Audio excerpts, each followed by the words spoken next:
আজকে আপনাদের সাথে নিয়ে আসলাম চিংড়ির বালাচাও। এই বালাচাওটা আমার বোন আমার জন্য ফরিদপুর থেকে পাঠাইছে। এবার এই বালাচাও আমি মাখাবো। প্রথমে আমি মরিচ এবং লবণ নিয়ে নিচ্ছি।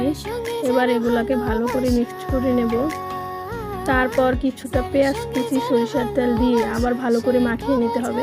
খুব সহজেই এই ভর্তাটা করা যায়। আপনারা চাইলে খুব সহজে এই ভর্তাটা করে গরম গরম ভাতের সাথে খাইতে পারবেন। খুবই মজা লাগে খেতেও। আমার পেঁয়াজ মরিচ মাখানো হয়ে গেছে।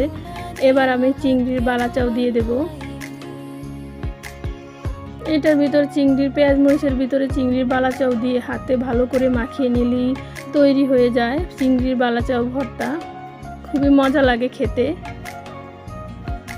একদম ফ্রেশ ছিল বালাচাওটা, খুবই মজা লাগছে। আমি এখানে ধনিয়া পাতাও দিয়ে দিলাম কিছুটা। এবার গরম গরম ভাতের সাথে এই ভর্তাটা খেতে যে এত মজা, আপনারা তাড়াতাড়ি অর্ডার করেন। এই ভর্তাটা একবার খেলে ভর্তার প্রেমে পড়ে যাবেন। আমার কাছে ভীষণ মজা লাগছে এই ভর্তাটা।